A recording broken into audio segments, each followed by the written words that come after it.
Shalom, jemaat yang dikasihi oleh Tuhan kita Yesus Kristus. Selamat hari Minggu, selamat bertemu kembali lewat ibadah online hari ini. Senang sekali saudara masih setia beribadah sekalipun lewat online seperti ini. Namun untuk minggu berikutnya, gereja kita akan mengadakan ibadah live on-site kembali di gedung Mapex tanggal 28 November minggu depan. Jam 10 pagi ibadah bahasa Indonesia, jam 12 siang ibadah bahasa Inggris. Firman Tuhan mengingatkan kepada kita agar janganlah kita menjauhkan diri dari pertemuan-pertemuan ibadah kita. Sesuatu yang menguatkan kita, sesuatu yang mendorong kita untuk tetap beribadah, berkumpul bersama-sama. Bahkan salah satu terjemahan yang lain dalam bahasa Indonesia mengatakan, hendaklah kita tetap berkumpul bersama-sama dan janganlah lalai seperti orang lain. Kita harus lebih setia saling menguatkan.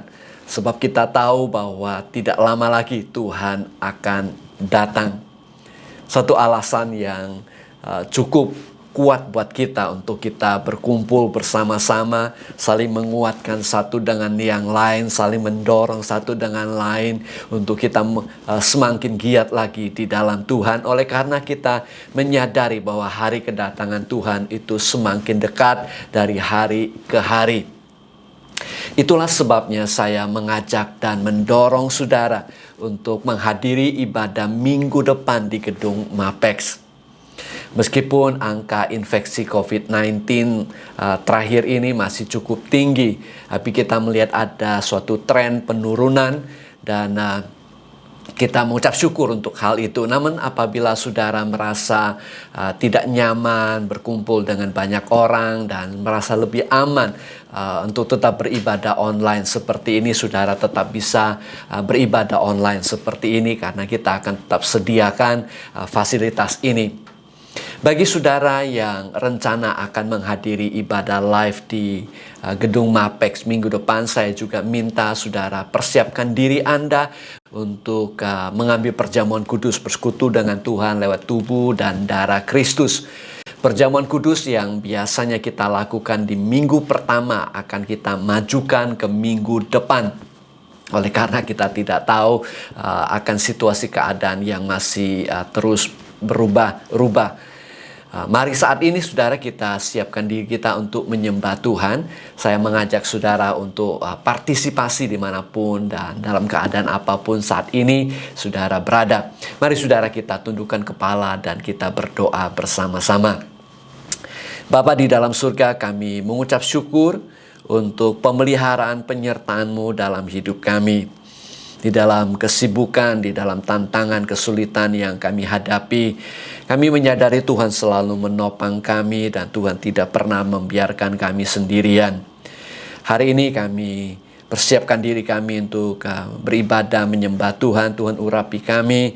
Dimanapun kami berada, kami tahu Tuhan hadir bersama dengan kami. Dan kami mau menaikkan pujian penyembahan kami untuk menyenangkan hati Tuhan, memuliakan nama Tuhan. Tuhan urapi kami, Tuhan berkati kami. Kami siap menyembah Engkau. Di dalam nama Tuhan Yesus Kristus kami berdoa dan mengucap syukur. Amin. Amin. Saudara, mari kita bersama-sama menyembah Tuhan pada pagi ini. Untuk pujian penyembahan akan dilayani oleh teman-teman kita dari gereja GKJ Season City. Mari kita menyembah Tuhan bersama-sama. Jemaat sekalian, kita bersyukur bisa berjumpa kembali dalam ibadah di minggu ini. Sebelum kita mulai ibadah kita, dengarkanlah firman Tuhan. Bangsa-bangsa terbenam dalam lubang yang dibuatnya. Kakinya tertangkap dalam jaring yang dipasangnya sendiri. Tuhan telah memperkenalkan dirinya. Ia menjalankan penghakiman. Orang fasik terjerat dalam perbuatan tangannya sendiri. Higayon. Ibadah ini terlaksana dalam nama Allah Bapa, Putra, dan Roh Kudus. Yesusku, penyelamatku, tiada yang seperti Engkau. Kami puji dan kami agungkan, kami tinggikan nama-Mu Tuhan.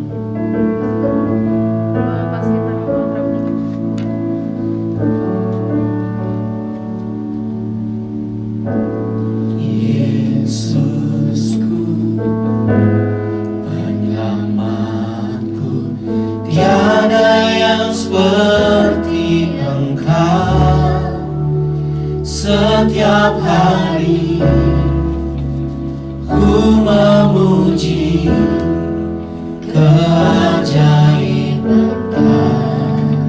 kasih-Mu. Sebab Kau penghibur,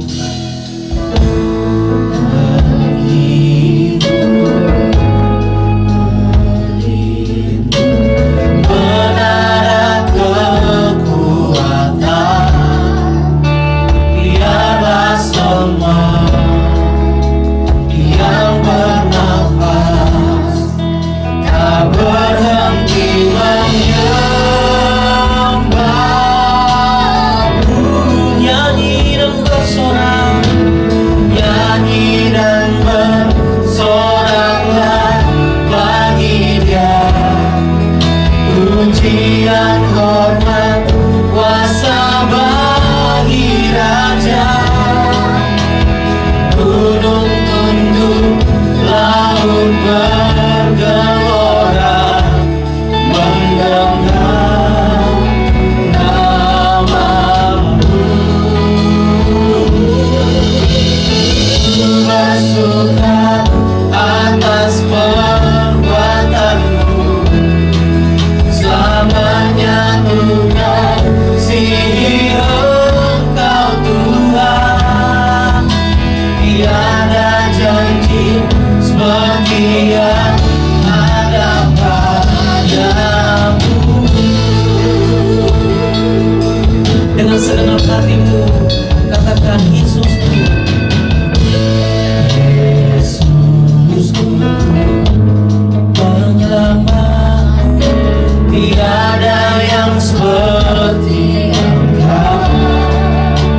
Setiap hari ku memuji keajaiban kasih-Mu. Kau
tunduk laut bergelora, mendengar namamu.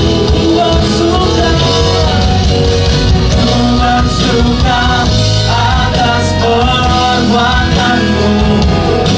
Selamanya ku kasihi Engkau Tuhan.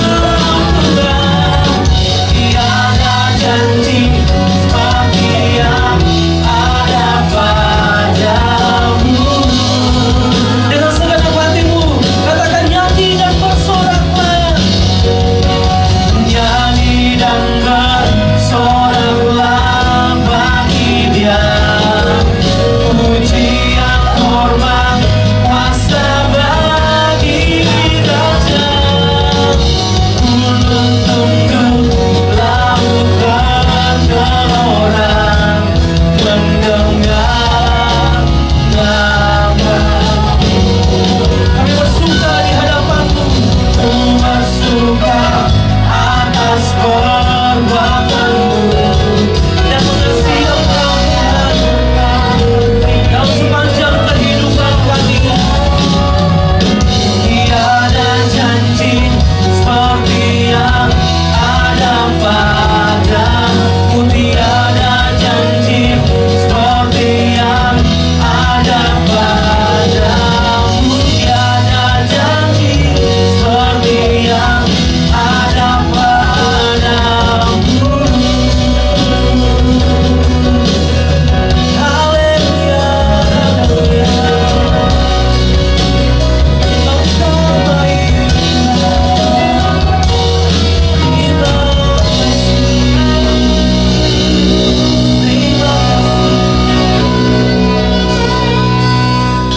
Tiada nama lain yang patut kami puji dan kami sembah selain nama Yesus Kristus. Nama yang mulia, yang kudus, yang agung, yang layak dipuji dan dimuliakan. Tuhan, kami percaya bahwa Engkau hadir bersama-sama dengan kami dimanapun kami berada dalam ibadah saat ini. Satu hal yang kami rindu Tuhan, bahwa kami mau datang di hadapan-Mu dengan hati yang penuh dengan ketulusan dan kekaguman akan Allah. Kagum atas apa yang Kau perbuat dalam kehidupan kami. Dan biarlah ibadah ini hanya untuk memuliakan dan mengagungkan nama Tuhan saja. Bertahtalah dan beracaralah dalam ibadah ini. Kami alaskan ibadah ini dalam nama Tuhan kami Yesus Kristus. Kami sudah berdoa dan bersyukur. Haleluya. Amin.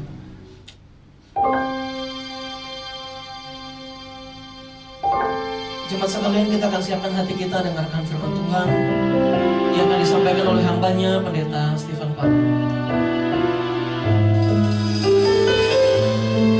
Semusim berlalu, namun Kau selalu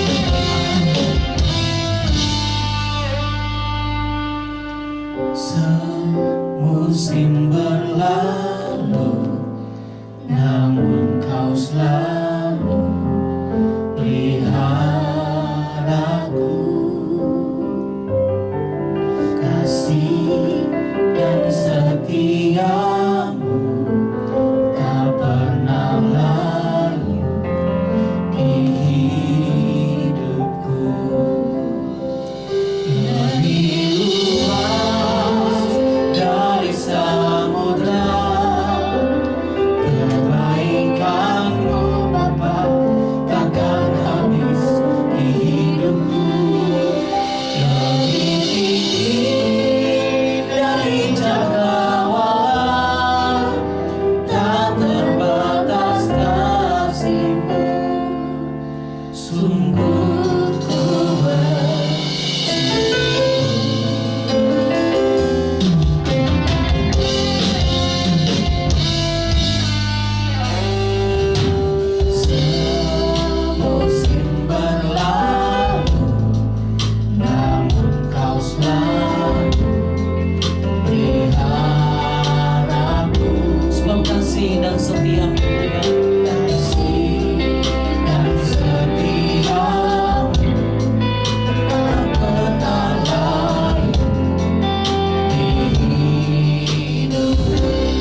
Saya berdoa saudara diberkati lewat pujian penyembahan hari ini, dan biarlah nama Tuhan dipermuliakan dan biarlah Tuhan juga disenangkan. Hari ini kita akan melanjutkan renungan firman Tuhan dengan topik bergaul erat dengan Allah. Ini merupakan salah satu topik yang sangat penting bagi kita secara khusus sebagai umat Tuhan, di mana keadaan pandemik di dunia ini juga berpengaruh dalam kehidupan kita, untuk kita berfellowship, untuk kita bersekutu, untuk kita bergaul dengan teman kita, bahkan anggota keluarga kita sekalipun. Ada suatu efek yang menghalangi akan kegiatan sosial kita. Itu sebabnya hubungan kita dengan Tuhan itu merupakan sesuatu yang sangat penting bagi kita. Bergaul erat dengan Allah merupakan salah satu yang sangat esensial dalam kehidupan kita. Minggu lalu saya sampaikan bahwa Allah ingin sekali bergaul erat dengan manusia. Itu sebabnya Dia menciptakan Adam dan Hawa serupa dengan gambaran rupanya, memiliki kemampuan untuk komunikasi, memiliki kemampuan untuk interaksi secara emosi, secara rohani juga. Kita perlu juga untuk sungguh-sungguh menjaga hubungan kita dengan Allah. Karena iblis musuh kita akan berusaha untuk merusak hubungan itu, seperti yang dia lakukan terhadap Adam dan Hawa. Demikian juga dengan gaya hidup kita harus selalu mencerminkan sifat dan karakter Kristus yang sudah menyelamatkan kita. Meskipun manusia tidak selalu setia dan mau bergaul erat dengan Allah, namun selalu terbuka kesempatan dan harapan bagi kita, bagi manusia, untuk hubungannya diperbaharui, hubungannya dipulihkan. Itulah sebabnya Kristus datang. Kristus telah menyediakan jalan bagi kita untuk kembali kepada Allah, untuk membangun dan memulihkan hubungan itu melalui penebusan dan pengampunan Tuhan bagi kita. Hubungan kita bisa dipulihkan dengan Allah. Minggu lalu saya sampaikan bahwa salah satu manfaat besar bagi orang-orang yang bergaul erat dengan Tuhan, yaitu terjadi transformasi dalam diri mereka. Saat manusia bergaul erat dengan Allah, meluangkan waktu dan untuk mengenal isi hati Allah, maka terjadi impartasi sesuatu yang Tuhan berikan, yaitu kuasa dalam kehidupan kita. Demikian juga untuk mentransformasi karakter kita, sehingga terjadi perubahan dalam hidup kita, karakter sifat kita yang semakin serupa dengan Kristus. Saudara harus ingat, Alkitab mengatakan bahwa pergaulan yang buruk merusakkan kebiasaan yang baik. Itu di 1 Korintus pasal 15 ayat 33. Nah, sebaliknya juga sama, apabila kita bergaul erat dengan Allah, maka akan membangun kebiasaan yang baik, bahkan lebih baik lagi, oleh karena hidup kita, sifat karakter kita semakin ditransformasi, semakin diubahkan, semakin diperbaharui, oleh karena kita bergaul erat dengan Allah. Minggu lalu saya sampaikan contoh dari kisah kehidupan Henokh yang hidup bergaul erat dengan Allah. Dan kemudian dia diangkat oleh Allah sehingga tidak perlu mengalami kematian seperti manusia lainnya. Nah, hari ini saya mengambil salah satu contoh lain di Alkitab mengenai orang yang bergaul erat dengan Allah, yaitu Nuh. Oleh karena Nuh bergaul erat dengan Allah, Allah memberitahukan rencananya kepadanya sehingga dia dan keluarganya bisa mempersiapkan diri dan diselamatkan dari kebinasaan air bah yang melanda dunia pada masa itu. Alkitab mencatat bahwa pada masa Nuh, kejahatan manusia besar di bumi, dan bahwa segala kecenderungan hati mereka selalu membuahkan kejahatan semata-mata. Dengan kata lain, keinginan manusia, perasaan manusia, cita-cita manusia selalu ingin melakukan kejahatan. Dan hal ini menimbulkan kemarahan dalam hati Tuhan. Dan itu sebabnya Tuhan menghakimi dunia pada masa itu dengan air bah. Ketika Tuhan Yesus masih melayani di muka bumi ini, Alkitab mencatat suatu event, kesempatan di mana Alkitab mengatakan bahwa Yesus melihat orang di sekitarnya dan kemudian dia marah. Kenapa? Karena hatinya. Tuhan melihat akan hati manusia yang keras, yang tidak mau percaya, yang selalu mau melakukan kejahatan. Tuhan Yesus mengingatkan kita mengenai akhir zaman, mengenai kedatangannya yang kedua kali. Firman Tuhan berkata, sebab sebagaimana halnya pada zaman Nuh, demikian pula halnya kelak pada kedatangan anak manusia. Mereka makan dan minum, mereka kawin dan dikawinkan sampai pada hari Nuh masuk ke dalam bahtera. Lalu datanglah air bah dan membinasakan mereka semua. Nah, Tuhan Yesus mengingatkan kepada kita bahwa hari kedatangannya akan terjadi, namun pada hari itu mungkin manusia akan hidup seperti biasa saja.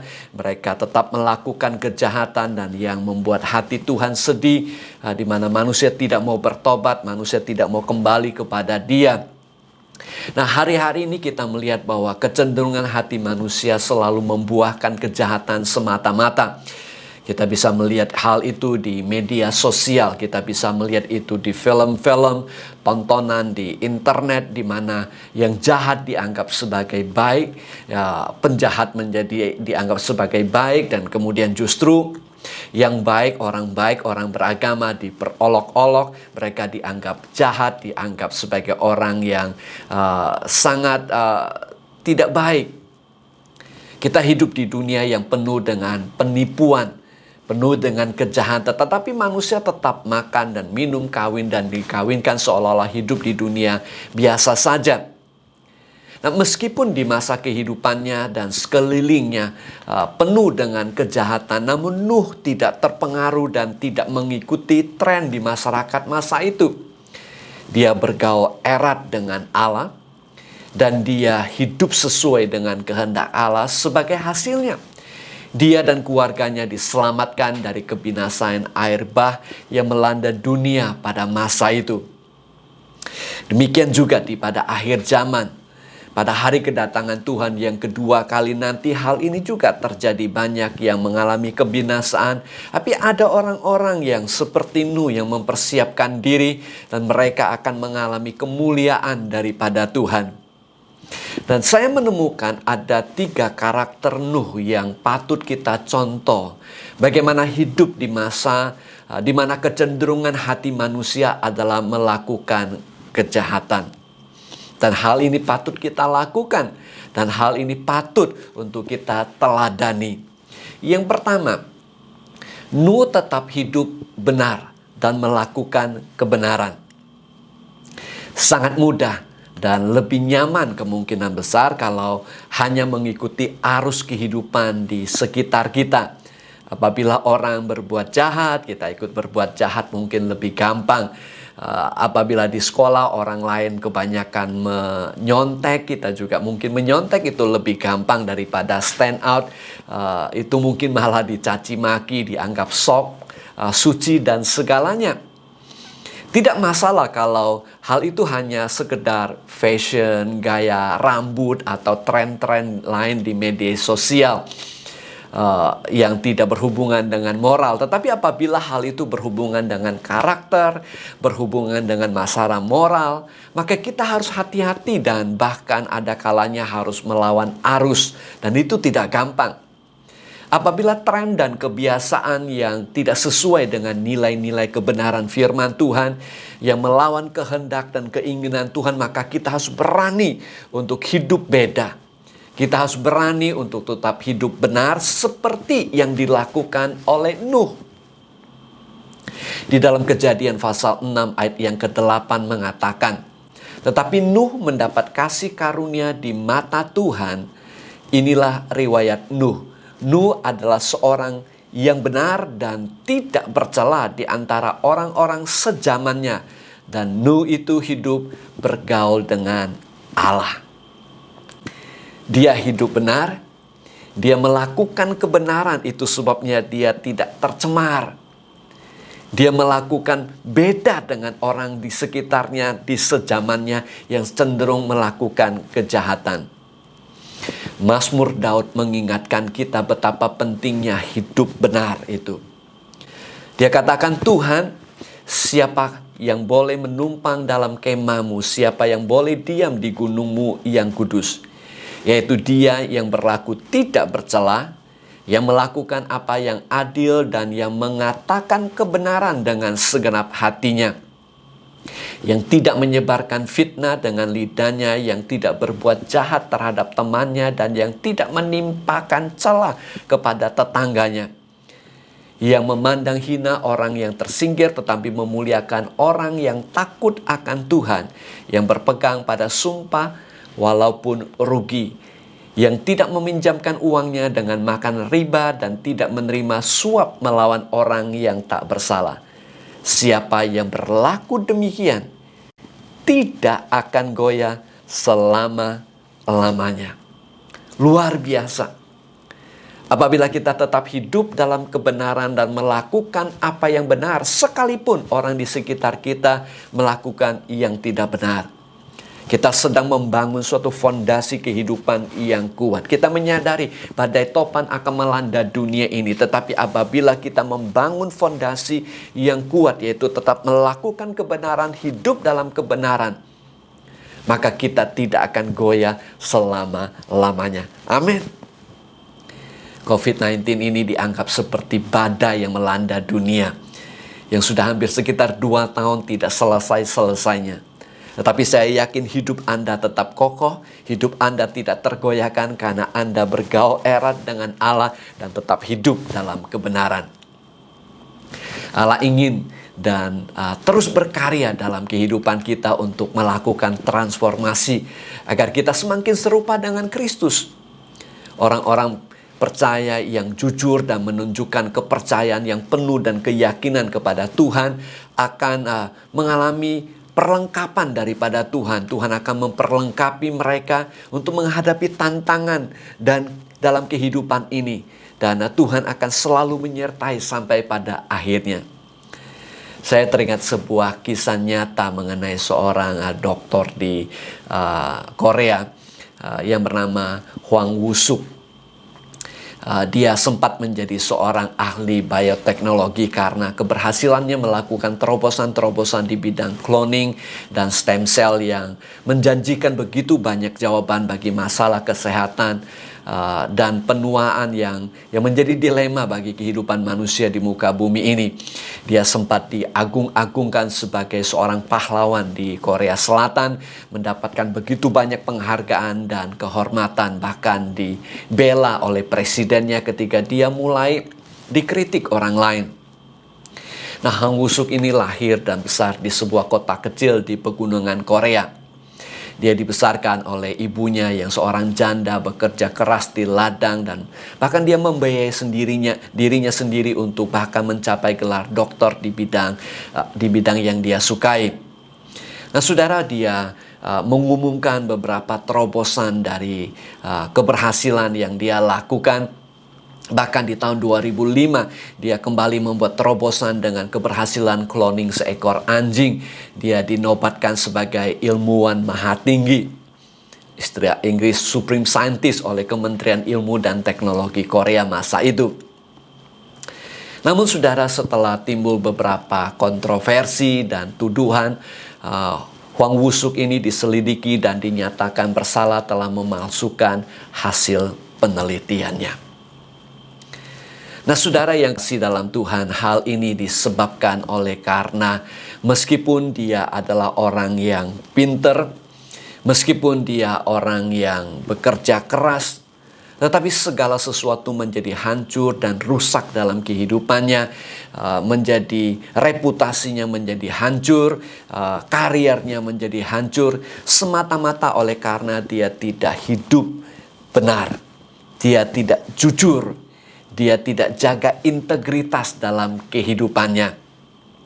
Nah, Allah memanggil kita sebagai terang dan garam dunia. Dia ingin hidup kita membawa pengaruh positif kepada orang-orang di sekitar kita, bukan justru mengikuti arus dunia. Itulah sebabnya kita harus tetap melakukan yang benar.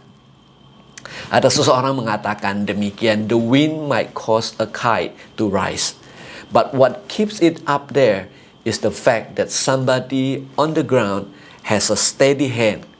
You have to hold steady to your values, your integrity. It is your anchor. You let it go, well, isn't long before your kite comes crashing down.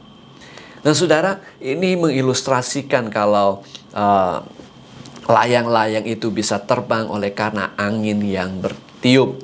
Tetapi untuk bisa layang-layang itu tetap berada di udara, itu hanya karena ada orang yang pegang talinya dengan kuat. Apabila tali itu dilepaskan, maka layang-layang itu akan jatuh ke tanah. Nah demikian juga dengan kehidupan kita. Harus kita jaga dengan integritas, kita jaga dengan hidup benar di hadapan Tuhan, agar apabila ada badai topan melanda, kita tetap kokoh hidup kita. Amin. Nah hal itu yang terjadi kepada Nuh. Nah Nuh ada karakteristik yang kedua. Dia ada sifat yang kedua yang membuat dia bisa bertahan, yang membuat dia bisa mengalami kebenangan yang lepas daripada kebinasaan. Yang kedua, dia tetap percaya. Nah saudara, hal ini patut kita teladani. Oleh karena imannya yang tidak tergoyahkan, dia tetap percaya di tengah dunia kehidupan di mana manusia lainnya tidak peduli dan tidak percaya kepada Allah. Ibrani 11 ayat 7 mengatakan, karena iman maka Nuh dengan petunjuk Allah tentang sesuatu yang belum kelihatan dengan taat mempersiapkan bahtera untuk menyelamatkan keluarganya. Dan karena iman itu ia menghukum dunia dan ia ditentukan untuk menerima kebenaran sesuai dengan imannya. Iman adalah salah satu bagian yang sangat penting dalam kehidupan orang percaya. Sebab orang-orang yang telah ditebus dan dibenarkan oleh Tuhan Yesus Kristus adalah orang yang Kristen yang harus terus maju dalam perjalanan rohaninya dengan iman. Itu sebabnya Alkitab berkata orang benar akan hidup oleh iman.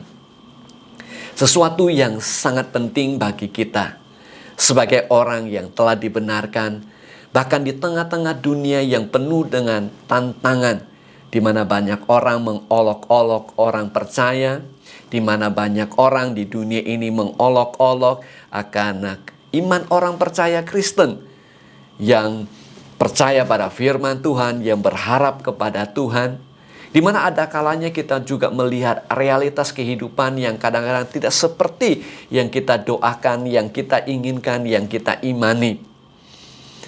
Dan itu sebabnya kita harus tetap beriman sekalipun kita mengalami tantangan-tantangan seperti itu. Nah, setiap orang yang percaya kepada Tuhan, Tuhan berikan iman dalam kehidupan kita. Dan sangat penting untuk kita terus mengaktifkan iman kita itu. Seperti halnya dengan handphone atau laptop yang kita beli, kemungkinan besar disertai dengan berbagai aplikasi atau software. Tetapi apabila aplikasi atau software itu harus diaktifkan dulu, baru laptop kita bisa berfungsi dengan maksimal.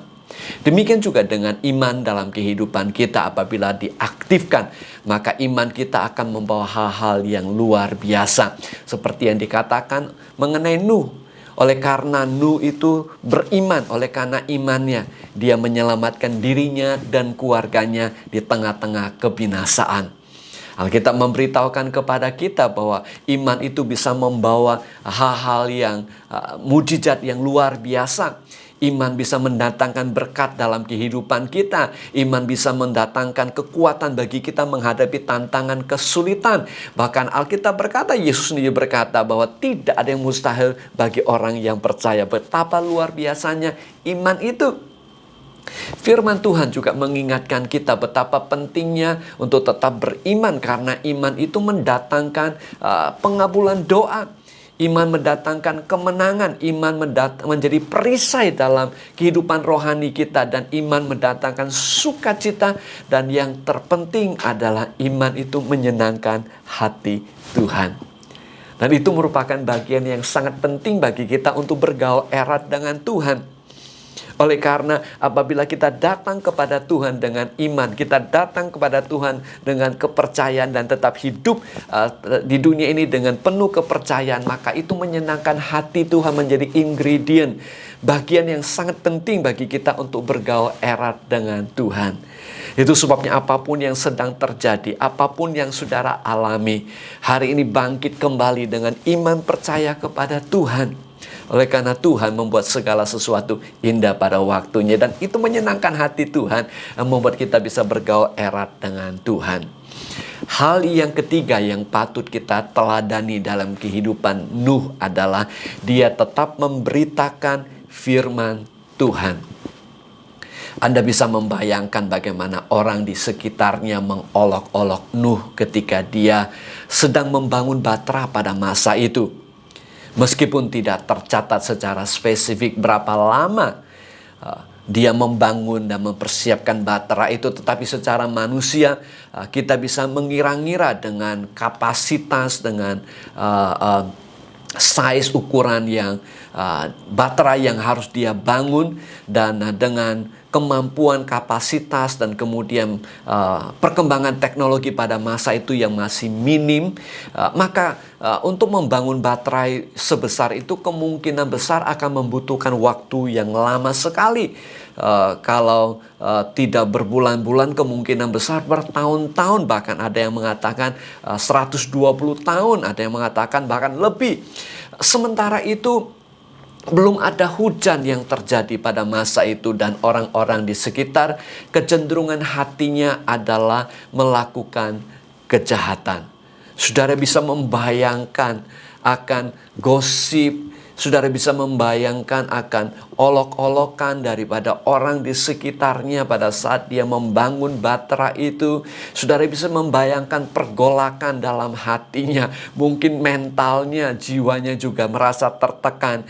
Kepeduliannya terhadap anak-anaknya dan istrinya juga. Oh saudara, itu bukan perkara yang gampang. Dunia mengatakan hal-hal yang sangat tidak baik, di mana orang di sekitarnya konflik dengan dia. Mereka mengatakan, oh hidupnya tetap jalan biasa saja, hidupnya baik-baik saja, masa depan baik-baik saja. Tetapi mereka tidak menyadari bahwa Allah sedang merencanakan malapetaka, kebinasaan bagi dunia sebagai penghakiman atas kejahatan mereka.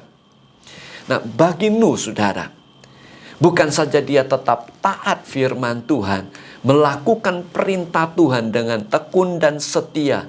Alkitab mencatat kepada kita dalam 2 Petrus pasal 2 ayat yang kelima mengatakan bahwa Nuh itu sebagai pemberita kebenaran. Saudara bisa membayangkan di mana dia memberitakan kebenaran firman Tuhan, bahwa akan terjadi penghakiman, bahwa akan terjadi kebinasaan, bahwa akan ada air bah. Tetapi mereka tidak percaya, orang sekitarnya mentertawakan dia.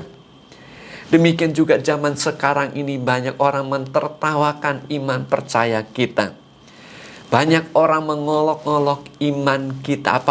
Apalagi kalau kita berbicara mengenai surga dan neraka. Kita berbicara mengenai akhir zaman. Kita berbicara mengenai kedatangan Tuhan yang kedua kali. Kita berbicara mengenai keselamatan yang Tuhan sediakan dalam Kristus. Oleh karena anugerah kasih-Nya, pengampunannya, kematian Yesus di atas kayu salib yang menebus dosa manusia. Mereka anggap itu sebagai omong kosong. Mereka anggap itu sebagai hal yang tidak masuk akal. Tetapi disitulah hebatnya Nuh. Dia tetap memberitakan firman Allah.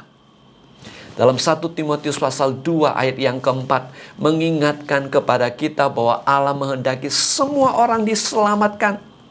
Saya yakin juga demikian hati Nuh, yang rindu orang di sekitarnya diselamatkan. Itulah sebabnya dia tetap memberitakan kebenaran firman Tuhan. Tuhan Yesus mengatakan, sebab anak manusia datang untuk mencari dan menyelamatkan yang hilang. Untuk apakah kita tetap ada di dunia ini? Maksud saya, mengapa kita yang sudah percaya pada Tuhan Yesus, dosa sudah diampuni, tidak langsung saja dibawa ke surga? Oleh karena Tuhan Yesus menghendaki kita sebagai alatnya, sebagai saksinya untuk memberitakan kabar kebenaran. Tuhan Yesus berkata demikian, dia katakan, damai sejahtera bagi kamu. Sama seperti Bapa mengutus aku, demikian juga aku sekarang mengutus kamu. Kita adalah utusan Tuhan. Kita adalah saksi-saksi Kristus yang harus dan tetap memberitakan kabar keselamatan yang tersedia melalui Tuhan Yesus Kristus. Pada masa ini bukan saja pergerakan dan kegiatan kita sangat terbatas, tetapi dengan apa yang kita miliki, setiap kesempatan yang tersedia, bahkan melalui online sekalipun, marilah kita tetap memberitakan kebenaran firman Tuhan. Tetap memberitakan pengharapan yang ada di dalam Kristus. Tetap memberitakan keselamatan yang dimiliki di dalam Tuhan Yesus Kristus. Menyampaikan kabar baik, kabar sukacita kepada manusia. Itulah tugas saudara dan saya. Tetap memberitakan kebenaran firman Tuhan. Sebagai kesimpulan saudara, Nuh dan keluarganya diselamatkan dari kebinasaan air bah karena dia bergaul erat dengan Allah. Dia tetap hidup melakukan yang benar, dia tetap percaya dan tetap memberitakan kebenaran firman Tuhan. Demikian juga seharusnya kita, sehingga kita menjadi saksi Kristus yang efektif. Dan pada saat Kristus datang kedua kalinya, ataupun ada tantangan besar yang menghadang kita, apapun yang ada di depan kita, kita akan mengalami kemenangan dan kelepasan daripada Tuhan. Amin. Amin, saudara. Itu sebabnya mari kita tetap untuk melakukan apa yang benar di hadapan Tuhan. Dan kita tetap percaya kepada Tuhan, kepada firman-Nya. Dan kita tetap memberitakan kabar kebenaran itu kepada manusia. Kiranya renungan firman Tuhan ini menjadi berkat dalam hidup saudara. Apabila saudara diberkati, saudara bisa share renungan ini kepada teman-teman saudara. Dan juga encourage mereka untuk subscribe YouTube channel kita supaya mereka juga boleh terus diberkati.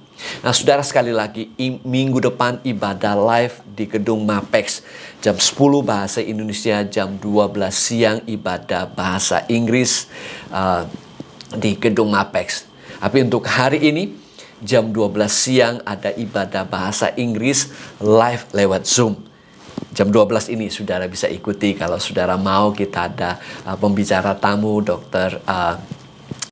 Albert Isaac akan share dengan kita. Mari saudara kita akhiri dengan doa bersama. Bapa di dalam surga, terima kasih buat kesempatan kami beribadah kepada Tuhan. Kami mengucap syukur untuk pemeliharaan penyertaan Tuhan dalam hidup kami. Tuhan, Kau materaikan firman Tuhan dalam hidup kami agar di tengah-tengah hidup yang penuh pergumulan ini, kami boleh tetap melakukan yang benar. Kami boleh tetap percaya kepada Engkau. Kami boleh tetap memberitakan kebenaran firman Tuhan. Tuhan, tolong urapi kami untuk menjadi saksi Kristus yang menjadi berkat bagi banyak orang. Urapi, berkati umat-Mu. Bukakan tingkap-tingkap langit. Berkati mereka dengan berkat rohani jasmani dengan berlimpah-limpah. Lindungi mereka, jauhkan mereka daripada segala yang jahat. Gagalkan niat jahat manusia, gagalkan rencana iblis. Tegakkan kerajaan-Mu jadi kehendak Tuhan yang sempurna dalam hidup umat-Mu. Tuhan berkati umat-Mu. Umat yang dikasih Tuhan, angkat kedua tangan saudara, terimalah berkat daripada Tuhan. Kasih dari Bapa Surgawi, karunia Tuhan Yesus Kristus, persekutuan penghiburan pengurapan Roh Kudus menyertai setiap saudara, mulai sekarang ini sampai selama-lamanya. Di dalam nama Tuhan Yesus Kristus yang percaya, katakan sama-sama, amin. Amin, amin. Terima kasih untuk perhatian saudara. Sampai ketemu minggu yang akan datang. Saya berharap untuk saudara bisa hadir bersama-sama di gedung Mapex. Dan apabila saudara tidak hadir, saudara tetap ibadah online. Tuhan Yesus memberkati. Selamat hari Minggu.